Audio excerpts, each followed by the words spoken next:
Go. Hi, and welcome again to another edition of Toka Backstage. I am honored and pleased and just tickle pink to have with me today Mr. Rick Farrell.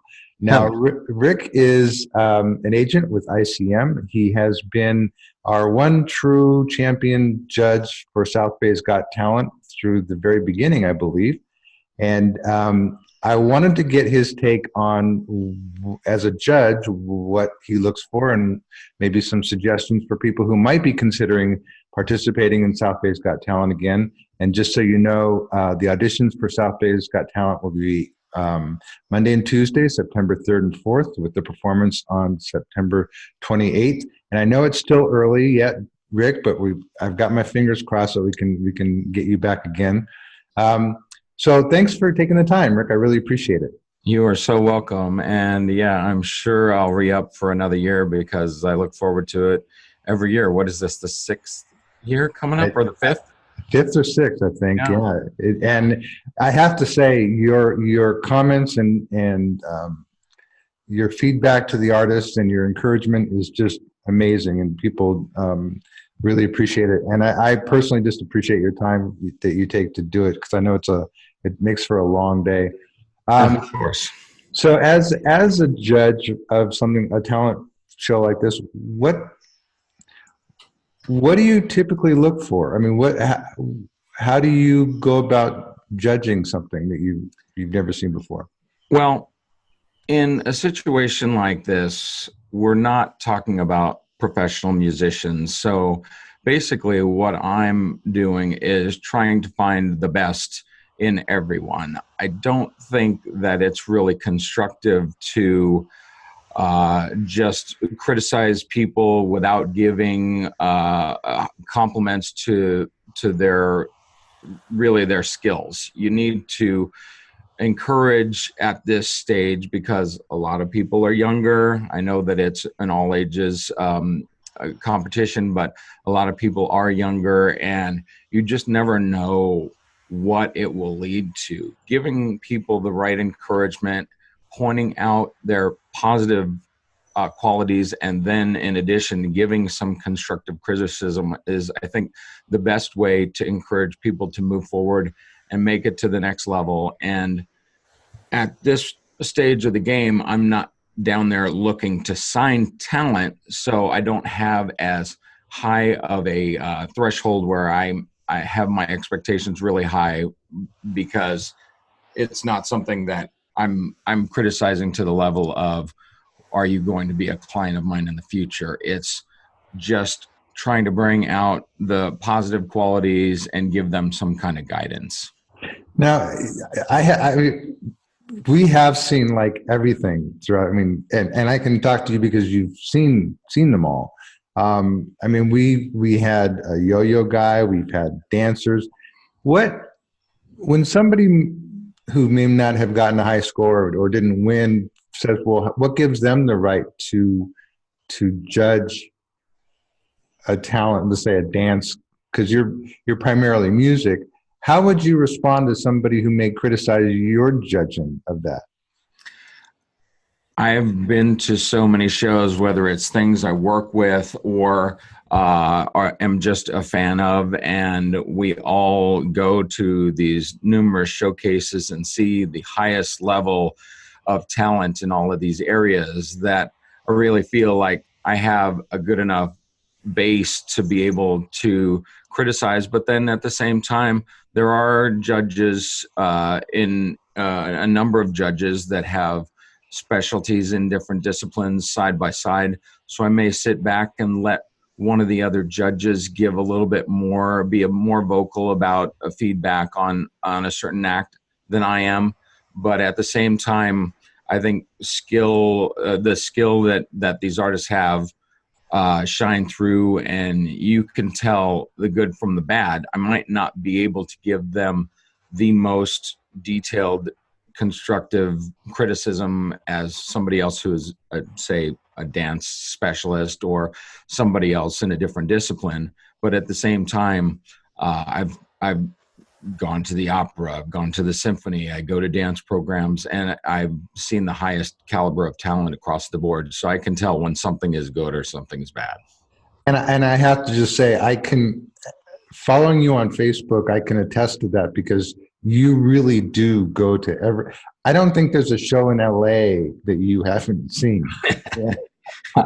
I, I'm in awe of your stamina when it comes to seeing shows. And you were just at a festival this week, right? What is it? Yeah, was just at Bottle Rock up in Napa for 3 days. Got there at noon or 1 each day and left at 10 p.m. and saw probably a minimum of a dozen acts each day. And I don't know how many steps. I don't have one of those things, but I would guess about 20,000 per day. And I mean, you when it comes to music, I kind of look at to you as sort of like I don't know, a guru because first of all, business wise, you represent such a wide range of talent. You also go to every single show that, I mean, it's like if somebody were to follow me on all the shows, you could kind of see sort of an arc of my taste. But if someone said, "What's Rick Farrell's favorite music to me?" I would say I have no clue because he sees everything. Yeah. Is that for business or pleasure or both? It's for both. I'd say about a quarter of the shows I go to are for work, and the rest are just for fun. I see the fact that I have the access to these shows as a big perk in my job, and sometimes you run into people there at the gig, and it makes for just good networking, but a lot of the times I'm going strictly for fun, just to enjoy the artists. I sign up for, a song kick and bands in town, and I get the notification as soon as the shows are announced or go on sales. So I put it on my calendar right away, buy tickets right away. I do buy a lot of tickets too. I get access to some shows for free because maybe it's a general admission venue, but if I want to sit and have a good seat, I sign up, I buy my ticket, and I'll go take a guest, whether it's my wife or whether it's a buddy who wants to, see the show as well. There's nothing like seeing a show with another fan as opposed to somebody who you're dragging along. So if my wife doesn't want to go, she gives me the green light, and I go with whoever I think is going to be the most fun. And, it's kind of like research in some ways. Like sometimes you're like, I just want to know if this act is still good, or it's part of the gig being dialed in. I feel I know that a lot of people don't subscribe to that, but I just feel like being out on the scene, seeing all this music gives me a little bit of an edge, just knowing the product that's out there a little bit better. Sure. And so going back to like South Bay's Got Talent, part of the reason why I created this was because I thought it was important to give people, and no matter what age, the opportunity to have a place to perform and to get feedback from professionals. And I was just, when I started this, I never thought I would get the caliber of judges like you and Rachel and your wife and all the other people that have volunteered. But I have a deep sense of wanting to sort of nurture younger talent. And I know that that's something that you sort of appreciate too. Can you, as a young performer is trying to find their way, what recommendations, what steps would you suggest to them to how to move themselves along in this business? I think that focusing on the craft is really the most essential, because back in the day, you would have young people, they'd train for 4 or 5 years before they'd ever be seen by anybody.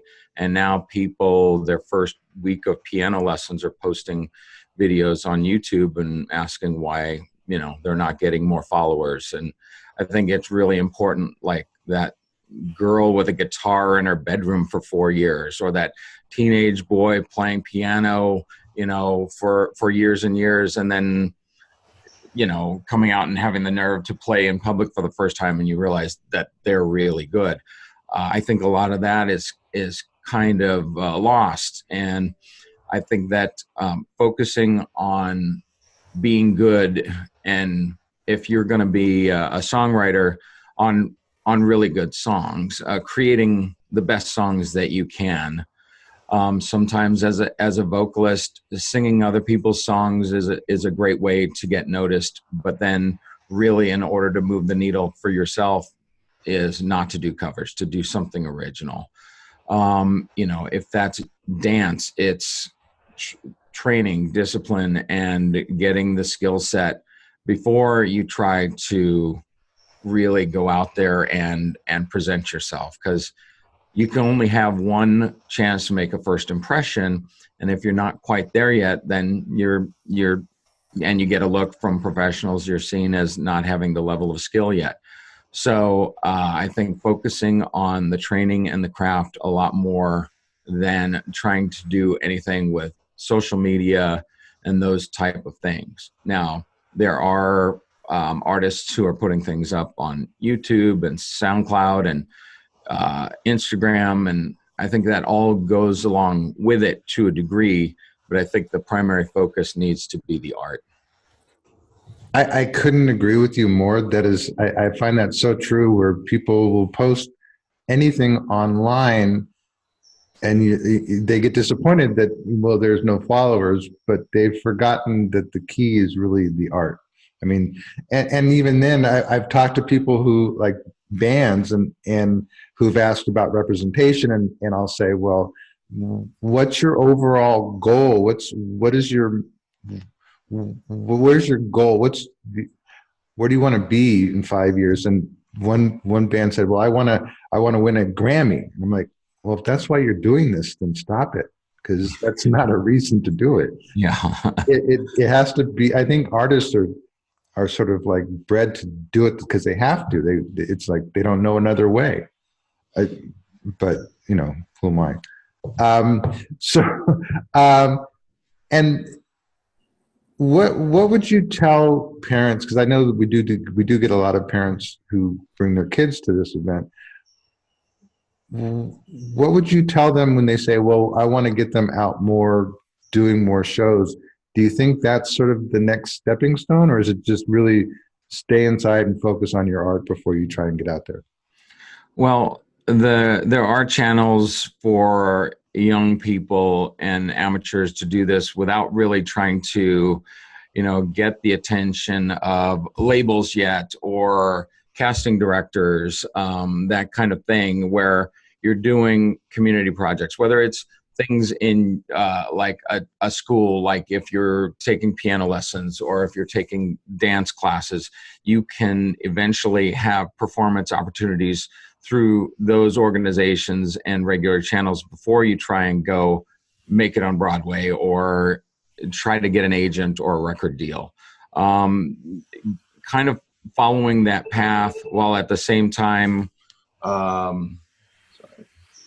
getting experience and moving into the next level naturally, matriculating through the ranks as opposed to trying to leapfrog. Now, if you have like this child prodigy who's like so amazing that they clearly are head and shoulders above, then they may leapfrog and jump ahead. But a lot of times it has to do with just discipline, experience, and I think one of the things about the talent contest, about South Bay's Got Talent, is that it allows the artists to experience that pressure of performing at a professional level in state-of-the-art theater, where they really they don't have the same level of pressure, but they're starting to feel and see what that's like. So they get a little experience, and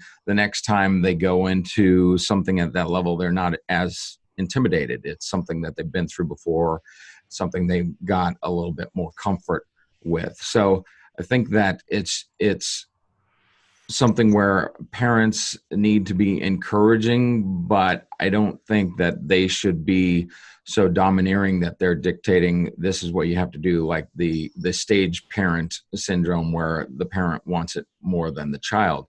Right. It's a balance, having the parents encourage you, but not pushing you too hard. Now, I'm curious, is there a type of performer that you haven't seen at South Bay's Got Talent that you would like to see? I would say, like just personally, I love blues and soul artists. I'd love to see something like that. I love the variety that you have so far between dance, world, vocalists, instrumentalists. I think that right now you really cover a lot of the bases. Sometimes, and I know this can be difficult, I'd probably like to see more group dance stuff, which I know you have had. Sometimes it comes down to like one or two people dancing, and that can be cool. And actually the winner a couple of years ago, and I concur with her winning, was a solo dance performer, and she was incredible. That little girl, yeah, she was great. Yeah, I think she was like 9 or 10. But it is a different kind of skill set to see really tight choreography that's in sync, and so that's a different level of appreciation of dance that I would like to see more of. But it's already got quite the diverse spectrum of performers already. So I can't think of anything else. There are classically inclined vocalists as well as pop, and so I think that it covers a lot of territory already. I would love to see more variety performers. We don't. I don't think we've gotten any like magicians or clowns or that kind of thing. But that's just me. Mm-hmm. So I know that like a lot of people think that being famous is like the end all be all, but and they're often trying to get the fast track to that as opposed to really just focusing in on the art. And I read a thing today that was about that songwriting competition TV show where the producers are having the people like sign away their royalties for the songs. Mm-hmm. Do you think that like America's Got Talent and those large spectacle shows are kind of, what's your take on those shows? There's The Voice, there's the songwriting competition, there's America's Got Talent. Do you think that that's helping the industry or the artist or not? I do. I really do. I think it gives certain artists a platform in order to be seen. I think there are certain genres where if you go on one of those shows, you're not taken as seriously. I think it's great for pop. It's great for country. The things that we've seen come out of that shows that have been successful, like Kelly Clarkson and Carrie Underwood, are a couple of great success stories. And then Terry Fader is another one who has been in Vegas for the last 12 years since he won the show. It has given artists a platform to be seen and have some of this talent really shine through. Look at Jennifer Hudson. There are some artists, Fantasia, who we work with, and they've taken that platform and used it to catapult themselves to the next level. Now, there are also a lot of artists who have done well on that show, and you've never heard from them again. I know that there are certain contracts in place that if you make it to like the top 5, then you have to sign a management deal with the production company or a certain agency, and it's put into the contract before you start competing in the contest. And it could be a good thing, or it could be perceived as limiting your options in the future. I think signing away the rights to things have you written it's a tough call. Most artists say keep your publishing and just license it and not end up giving it away or selling it. But there's also the philosophy, write for them now, and eventually you'll be clear and you'll be able to write more, and at that point you'll be able to retain it. So getting the opportunity sometimes could be worth giving something up.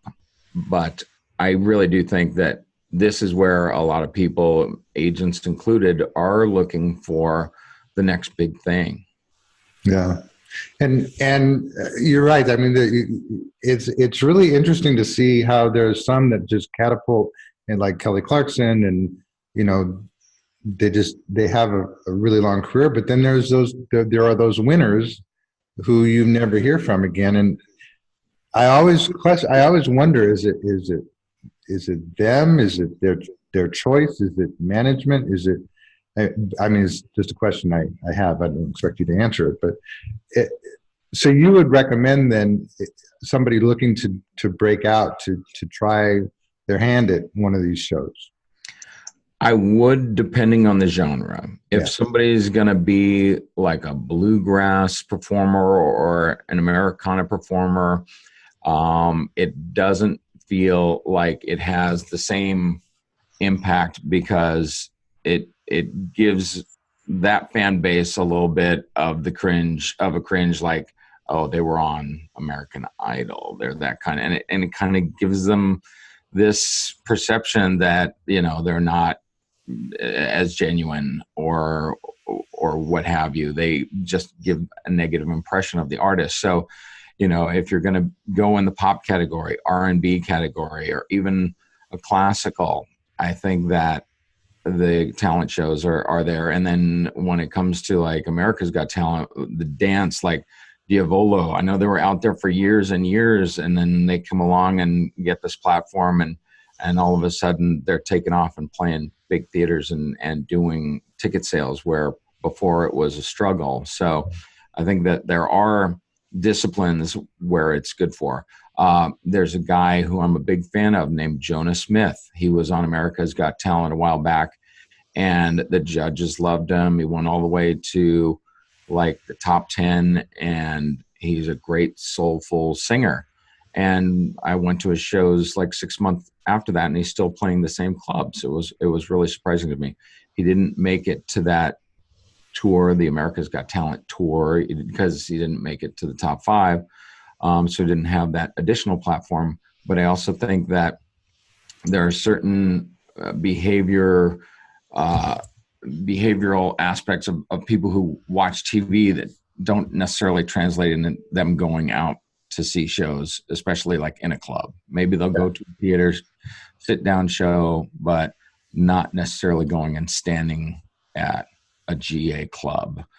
So there's and some people who watch TV will never go and see a live performance. So you might be creating some new fans. It's trying to figure out how to stay connected with them and capitalize on that new audience that you've gained. And sometimes it's just hard to maintain that.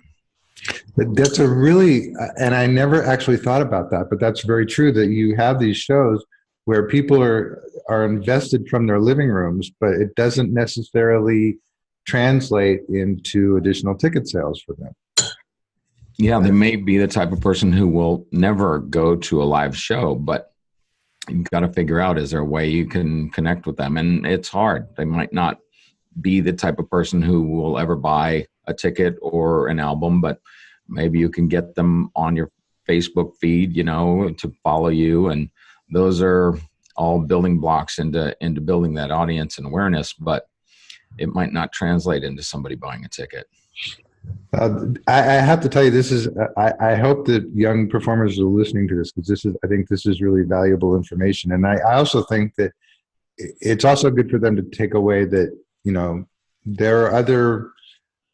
If truly the performing arts is your passion, there are other areas and genres that you can get into. You can become a presenter, you can become a manager, agent, whatever. It's if you truly are passionate about the performing arts, then, you know, stick with it and continue on. So, but getting back to South Bay's Got Talent, I will hold you to your word that we're going to bring you back, and hopefully China will join us this year. I know she was unable to last year.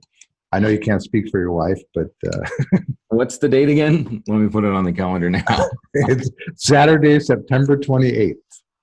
Okay. All right. I've got it down. I've got 2 other things written down here, but I will forego those. Ohana Festival and the Sammy Hagar Beach Festival are both that day, but Well, this will be much more fun than the Sammy Hagar Beach Festival, I guarantee you. And so, yeah, are there any in preparation in talking to a young performer preparing themselves to try to get on a South Bay's Got Talent? Granted, it's not America's Got Talent. There's not while there's a little cash in it for the winners, there's not a signing or a Vegas deal. But what words of wisdom would you give somebody getting ready to try out for South Bay's Got Talent? I think that enjoy the experience, be conscious of both what's going on around you and what the other performers are going through. You can find camaraderie with other performers that help lead to opportunities for you in the future. I always encourage developing artists that I'm working with to talk to the other artists that they meet at gigs, whether it's the headliner if they have the opportunity or other artists on the festival, because people enjoy working with people they respect and like. And if you're a good performer and they see that, there may be an opportunity later that comes from the fact that you just have a relationship. So not just tunneling down into your own zone, make sure that you reach out and connect with the other performers. You never know where they're going to be next. They could be, like you said, taking a job and working at a performing arts center and realize, hey, this is a person that I thought had a lot of talent back then, and I want to check in and see where they are today, and maybe it's something we can use. Or they might be a headlining artist who you might be able to open for, or you could just collaborate with artistically. So in addition to doing your best at the competition, trying to network in some levels with the other performers just to make a connection so that they remember who you are in the future too.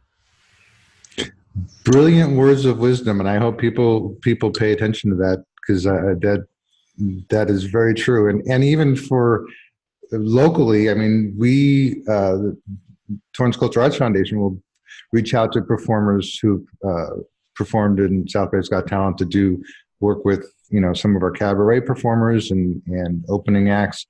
So that's words of wisdom there. So again, the auditions are Monday and Tuesday, September 3rd and 4th, and the performance is Saturday, September 28th. If you'd like to meet Mr. Rick Farrell in person, either get your ticket or come audition. And Rick, thank you so much for taking the time. I certainly do appreciate it. You're welcome. It's always a pleasure. Take care.